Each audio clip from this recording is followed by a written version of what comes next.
Okay, what's up, everybody? Good morning. Welcome to a Tuesday edition of Morning Scone, presented by Brock, the Baton Rouge Orthopedic Clinic, and Hudco Roofing. HudcoRoofing.com. Do business with someone you know. Hudco Roofing, HudcoRoofing.com. All right, y'all. How about yesterday? The Saints and the Eagles pull off a pretty massive trade involving first round picks, and I really think the Saints are setting themselves up. I think the Saints are setting themselves up to have a draft similar to what they had in 2017. Yesterday on AFR, I did say the Saints had 9 picks, and what I was looking at was adding the 2 selections they had gained before negating. I don't know why I was looking at that. So I said they had 9. They actually have 7 picks now. So the 2 ones, they're 2, they're 3, they're 4, they're 5, and they're 6. So no 7th round pick and 2 ones makes it 7 picks for the Saints in this year's draft. But I like it. I really like what the Saints did. 3 picks in the top 50. And if the Saints look at their board and they say, hey, we have 60 players with a first round grade, and you got 3 picks in the top 50, I mean, you feel like you're going to get great value in this draft. So, I mean, that's what happened with Ryan Ramczyk in 2017. They didn't necessarily need a tackle at that point, but they looked at the board at 32 and they're like, this is the best tackle in the draft. And he was sitting there at 32, so they took him, and it's worked out, right? So I like what they did. Now it's on them to hit on this draft capital with the players you take. So, I mean, effectively, you just swapped ones, right, just in different years. So the Eagles get 2 first-round picks out of it. The Saints get 2 first-round picks out of it. You swapped a 6 and a 7, so that's basically a wash. And you basically gave them this year's 3, which was a compensatory pick anyway, and then next year's 2. So, I mean, I really don't think you paid that steep of a price for this. And if you hit on these selections, no one's really going to talk about it. So, I like it. And then what about the Natty last night? What a game. North Carolina led by 15 at the half. Kansas really came out the chute in Fuego. Carolina hit their stride, led by 15 at half. And then, boy, Kansas just never lost their pacing, man. Really good team that's been down before. Shoot, they were down in this tournament to Miami. They really know how to play good team concept basketball, and they were fast, and congrats to them. Really good comeback, great game. I mean, what a treat to watch that, all the lead changes. Now, Kansas is probably going to vacate that title, but so we all got to watch it, and it was great theater. All right, let's say some good morning. See what y'all got. LSU baseball tonight. Weather's supposed to be awful in Baton Rouge today, but it's supposed to clear up around like 3 or 4 o'clock. So my understanding is they're going to, Grambling's coming. They're going to play this game. So, you'll have enough time to let the weather clear and get this game played today. So, considering it looks like it's going to clear out in time. So, all right, we'll say some good mornings here. Y'all smash that like button on YouTube, Facebook, like the page, share the post. Tim Gotro, Brad Johnson, what's up? No Saint, good morning. Hey, Matt, quarterback with these picks or 2 wide receivers or wide receiver to tackle? So I really think, it's a good question. And not knowing what the Saints board looks like, I can't say for sure. But if they're going to take a quarterback with one of those picks or package the 2 to move up to take a quarterback, it's got to be the player that they love, right?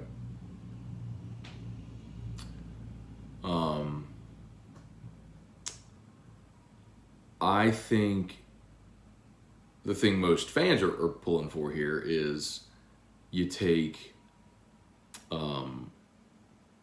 you take maybe Trevor Penning, the left tackle, and Chris Olave. I mean, that would be awesome, right? I mean, those are the two players at the positions that you covet that seem most likely to be on the board at that time. So that would be great. Now, the other interesting thing about it, though, is, I've said for a while you gave Jameis a 2-year deal, and the good news is if you go into this year, if he has a great season, great, extend him. And if he doesn't, you can look for your franchise quarterback next year. Well, you don't have a first-round pick next year. So, you're banking on either Jameis being that guy or drafting that quarterback in this class. Wendell Norman, what's up? Shane O'Mac, good morning. Money says they're going after Willis. Maybe. Trivia Carter, good morning. Rapid Batches, Sean Comiskey, only quarterback we're taking in the first round is Matt Corral, plus he's a game-quin athlete. He is a game-quin athlete. And I've told you, man, I think Matt's a gamer. I do think if there was one guy that I would take in round one, it would be him. But, his toughness / injury proneness does worry me. Brent Duga, good morning. Deborah Cowart, Ryan Amanda Guidry, Josh Bergeron, Kenneth Westbrook, Sherry Gotro, good morning. Brian Wynn, Jason Horn, Megan Hurst, Patrick Berglass. Good to see everybody here this morning. Thanks for hanging out. Brad Jones, what's up? Patrick, what a game last night. Great Final Four weekend. It was. I mean, the Kansas-Nova game was a snoozer. But Duke Carolina absolutely lived up to the billing, and last night was awesome. So, last night was great theater. It was great theater for the game of college basketball. I think you also got a glimpse into what high-level basketball looks like and why LSU is far away from that. Quentin Brakebill, good morning. And how far LSU is now, obviously turning over your whole roster. So we do, by the way, have Justice Hill coming on AFR today. So Justice Hill is the point guard from Murray State who just transferred to LSU, averaged 13 points a game. So excited to talk to Justice Hill today. We'll talk a little bit about Matt McMahon, the decision to come over, why he's following McMahon, what style of ball they can expect, that sort of thing. Lawrence Burley, good morning, Drew and Matt. Thank you, Lawrence. Appreciate that. Hope everybody's really having a great morning so far. Let's see, Connor O'Neill. Pat Forty's headline this morning is how the Tar Heels' spate of injuries helped lead to Kansas level 1 shining moment. Interesting. Well, at least he did refer to the sanctions. I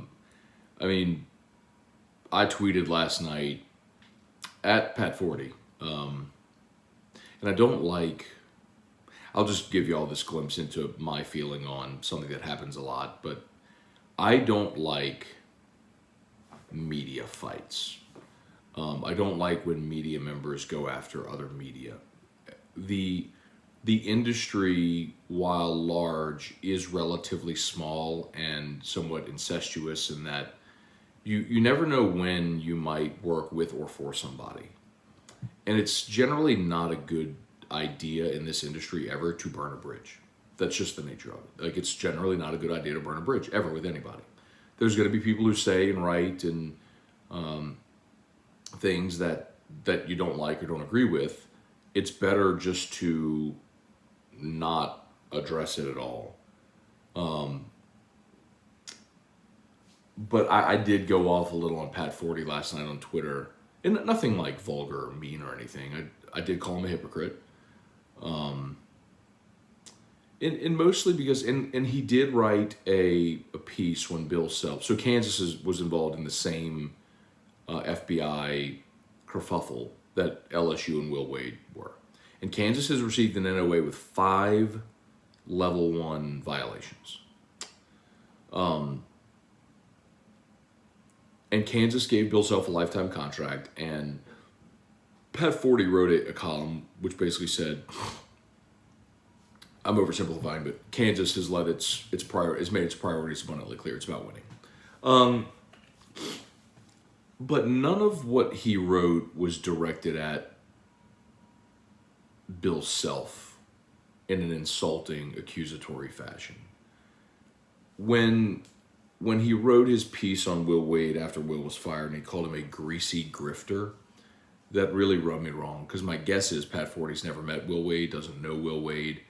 That's still a man who's a husband and a father, and wasn't doing anything that other major coaches around college basketball were doing. I think that's probably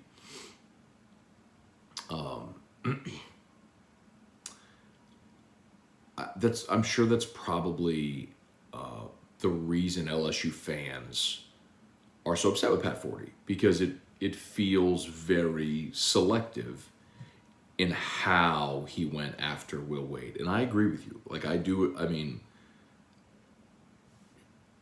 I'm very cautious whenever I take that sort of stance, but it's true. I mean, you can look through Pat's work and you're not going to see him taking that kind of shot at a coach, like personal attacks on a coach, the way he did Will Wade. And again, I want to say this again, because I've said it a million times over the last 4 years.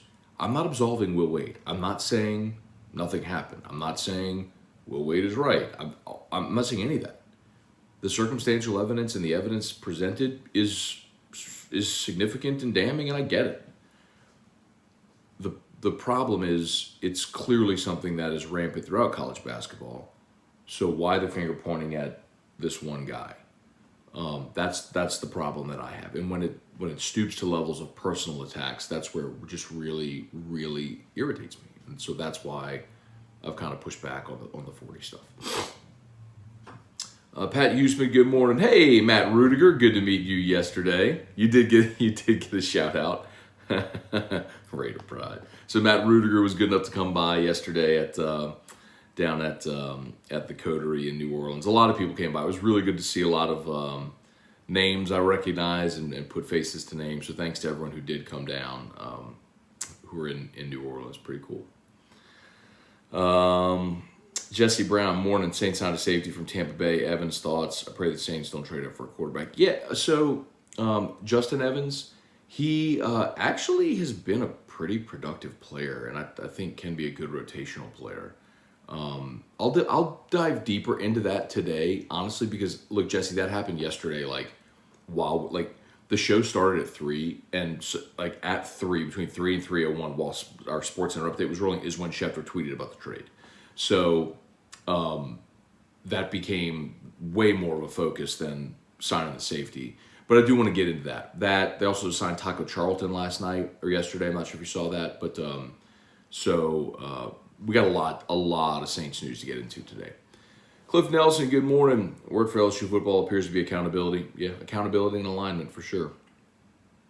Eric Wilderrotter, morning, Matt. Did we ever find out if Dalton takes away our third compensatory pick? Eric, we won't know that until next year, before the draft. It's like the NFL doesn't release its compensatory picks until just before the draft. Like just a couple of weeks ago, we found out what the actual picks are for this year's draft. So no, we don't know yet. Taz, bro, why did Saints treat PJ like a stepchild? He's a solid DB every year. He's on 1-year deals. Dude's given multi-deal for 3 years. He's been with us for 9 years. Taz, let me flip it on you. If he's that solid of a DB, why is no one else signed him to a long-term deal?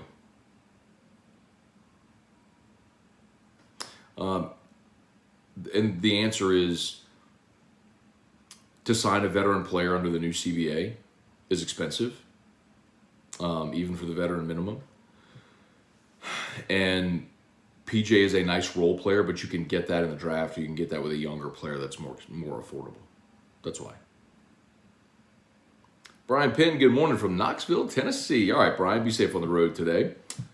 Pat Usman saw Taylor release the Elijah Craig single barrel private select yesterday. I'm sure it's going to be sold by the time I get back to town today. Congrats to everyone that grabbed one.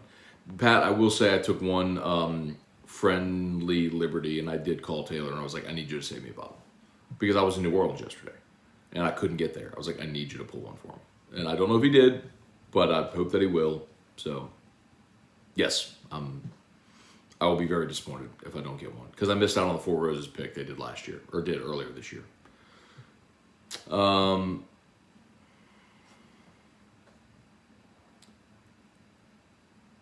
Sean Comiskey Vital was saying NCAA investigations take too long. It affects people's careers. He's a hypocrite. He was saying that we need to hire Coach K as the head of it. Money for Zion. Not just Zion. I mean, there have been plenty of implications over the years involving Coach K and Duke. But yes. Dick Vitale protects his buddies, and just what it is. Kevin Trice, nice that Kansas won the Natty the right way with an honest and upstanding coach like Bill Self. Cageonomics, exactly why no one else. Why should we feel bad for PJ? Oh, God, the other PJ Whips. Yeah, I don't feel bad for anybody. It's professional sports. I mean, earn your contract. It's a meritocracy. You get what you're worth. That's what it is. Truax, what's good? Hey, Jerry DeLucky, good morning. Brian Broom, what's up? Brian Wayne, great week for sports. Final Four, now the Masters. That's true. Masters gets underway on Thursday. Of course, got the practice rounds going on now. The par 3 tournament, I believe it's tomorrow. So yeah, man, it's exciting. Little Masters week over at Augusta. So really good week for sports. LSU baseball tonight against Grambling, and then they're on the road at the Dude. They'll be in Starkville taking on Mississippi State this weekend. Jeff McKiffin, good morning. Brandon Goche, Tyron would be a good fit for the Saints. You could tell he would like to be there. Yeah, Brandon, I'm going to be interested, man, at this point. I wonder, see, here's what we don't know. Is Tyron holding out to see what's going to be the best possible landing spot? Or is there a lack of interest at the price he wants? Because that's what would be interesting. The Saints, having already signed a couple of safeties in this free agent class, would seem to indicate that they're not interested in bringing in Tyrann Mathieu. But the really interesting part is they can afford him, and it would cost less than what you were going to have to pay Marcus Williams. So yeah, I'm curious what's going on there. I'm trying to sift between my admittedly personal bias in wanting Tyrann to be a Saint and the realistic possibilities involving roster construction and salary cap and all that sort of stuff. But would he fit? Absolutely. I mean, Malcolm, he could be Malcolm Jenkins. I mean, you brought in Marcus May to replace Marcus Williams, and Tyrann can play box safety just like Malcolm Jenkins. He can drop back into coverage. He's a leader in the defense. I mean, all that stuff fits, completely fits. Tyrann would be a complete fit to replace Malcolm Jenkins. Let's see, Brian Wynn, Matt, agree with a lot you said about Will Wade. Do you think some in the media and even the NCAA went after Wade because of his perceived arrogance, cockiness, in addition to the violation? Yes, and because you can. Because he's Will Wade. He's not Mike Krzyzewski or Bill Self. He's not a Hall of Fame coach. He was a young guy in his 30s who hadn't won anything and was brash about it and defiant. And, yeah, I mean, and it wasn't just among media. The SEC office, I think, among other coaches, and Will even said on his coach's show, like near the end of the season, I think Chattanooga and VCU were playing or something. He said, those are two of the coaches in the country that actually like me. I mean, he was aware of it,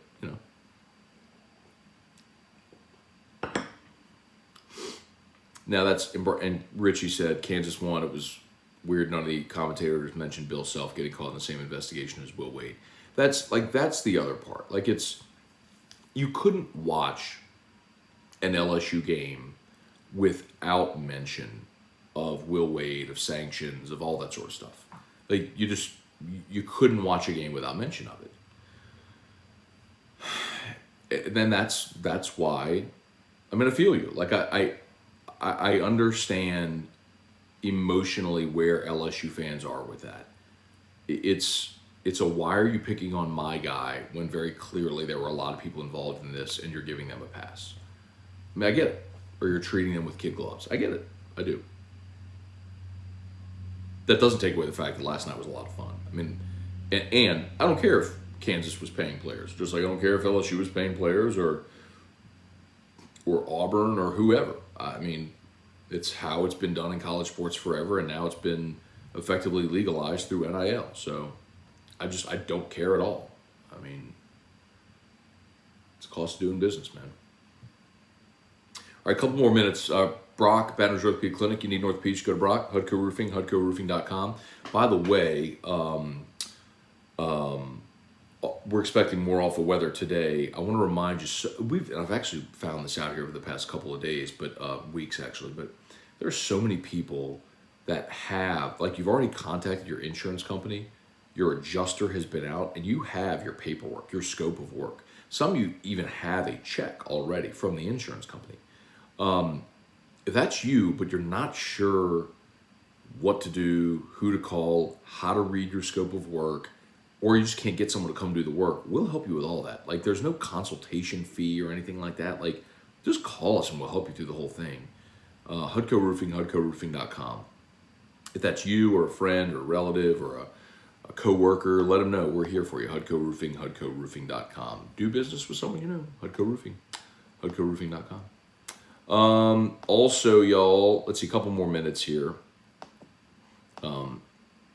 I do want to mention, I'm going to keep mentioning this, so to those of you who've already voted, thank you, but Thursday is the last day to vote for Best 225.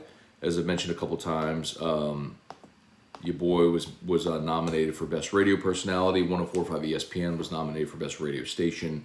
I just dropped the link there in the comments. If you could take a quick second and vote. All you need is an email address. You don't need to be in Louisiana or Baton Rouge or anything. If you have an email address, you can vote. So I'd appreciate it. Thursday's the last day. Randy Dabdoob, does Hudco cover the North Shore? Yes, absolutely, Randy. 100%. We will go anywhere in the state, literally. Everything Alexandria North, our Bossier office handles. Everything south of Alexandria, our Baton Rouge office handles. So yes, we absolutely go to the North Shore, 100%. So, I mean, look, Tangipahoa and North Shore got hit a couple weeks ago by that weather with the hurricane and with the tornado. And I mean, if Randy, that's you, if you know people over there, send them our way, man. We have materials, we have crews ready to work, we're ready to roll, man. Let's see.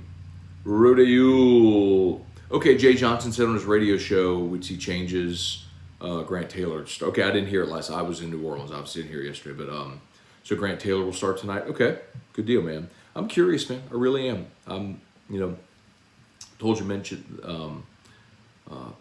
Mentioned that I'd kind of like to see Devin Fontenot get a weekend start. I mean, you seem to have found guys at the end of the game that you're relying a little more heavily on.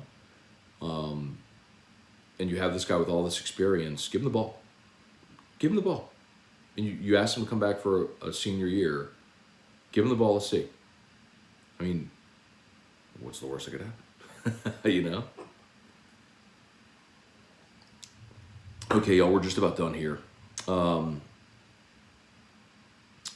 Ray Wright, Scone, will our OCDC coordinators be in the booth or sidelines? You know, that's a good question, Ray. And Brian Kelly, I think, was asked that when he hired him, but he said it's sort of not determined yet. So wherever they're comfortable, I say is what you do, but don't know yet. Good question. Cliff Nelson had Elijah Craig 12 year at Rufino's last week. Good stuff. Elijah Craig is good juice, man. 12. I'm trying to think if I had the 12 year. Kevin Trice, personally, what would you do with the 2 picks in the first round? Offensive tackle, receiver, if they're there. Would be amazing if the Tiger plays in the Masters. Yeah, and I think he will, Jesse. Weston Weaver with the Saints moves, the door closed on going after Matthew. Don't know that necessarily. I don't think so necessarily. If Wade was a Woodward hire, he may still be here. Scott wouldn't have hired Will, though. It's not a Scott hire, right? Doesn't fit his mold. Sean Comiskey, my parents can vouch for that. You guys are awesome. Thank you, Sean. I appreciate it greatly, man. All right, that's going to do it for us. Y'all have an awesome day. LSU Daily will return today since I'm back in studio. Haven't been there since last Thursday. So LSU Daily and then AFR 3. Looking forward to seeing y'all there. Peace.